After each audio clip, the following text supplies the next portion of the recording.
एक प्रधानमंत्री जन धन योजना, इस प्रधानमंत्री जन धन योजना के माध्यम से हम देश के गरीब से गरीब लोगों को बैंक अकाउंट की सुविधा से जोड़ना चाहते हैं। प्रधानमंत्री जन धन योजना के तहत जो अकाउंट खोलेगा उसको डेबिट कार्ड दिया जाएगा और डेबिट कार्ड के साथ हर गरीब परिवार को 1 लाख रुपया का बीमा सुनिश्चित कर दिया जाएगा, ताकि उसके जीवन में कोई संकट आया तो उसके परिवारजनों को 1 लाख रुपए का बीमा मिल सकता है। जी हाँ, वित्तीय समावेश की इस विशाल योजना को लागू करने का प्रधानमंत्री का नारा जन जन तक पहुँचे जनधन का मकसद हर परिवार को बैंकिंग सुविधा के दायरे में लाना और प्रत्येक परिवार के लिए बैंक खाता खोलना है।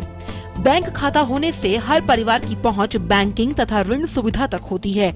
इससे परिवार के लोग कर्जदारों के चंगुल से बाहर आते हैं और आपात स्थिति के कारण वित्तीय संकट को दूर रख पाते हैं। साहूकारों की लोमड़चाल के चक्रव्यूह में फंसे हाशिए पर पड़े समाज को मुख्य धारा से जोड़ने में इस योजना ने अहम भूमिका निभाई है। आइए नजर डालते हैं कि प्रधानमंत्री जनधन योजना की मुख्य बातें क्या रहीं। इस योजना का शंखनाद 28 अगस्त 2014 को किया गया।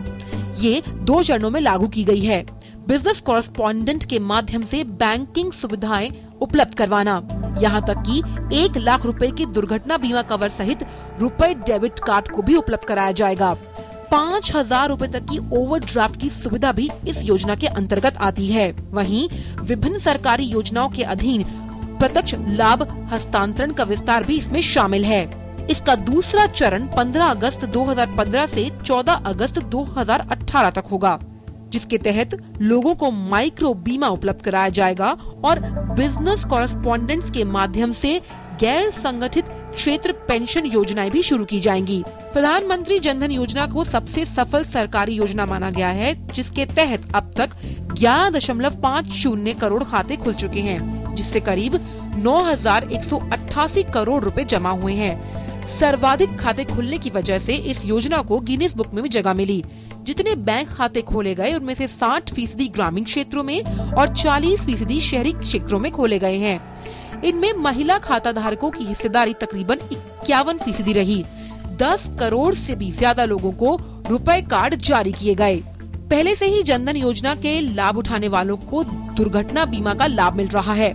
आगामी बजट में इन्हें और कई सुविधाएं भी प्राप्त होंगी, पर यक्ष प्रश्न के समान कुछ चुनौतियां भी इस योजना के सामने खड़ी हैं। जीवन बीमा लाभ का दायरा कुछ सिमट गया। दुर्घटना बीमा की रकम को लेकर भी कई गलतफहमियां सामने आईं। बैंकों के सामने एक बड़ी चुनौती है, क्योंकि सरकार ने इस अभियान को पूरा करने की जिम्मेदारी बैंकों के ऊपर डाल दी, लेकिन देश भर में बैंकों के पास उतने पर्याप्त संसाधन नहीं कि वे ये जिम्मेदारी उठा सकें।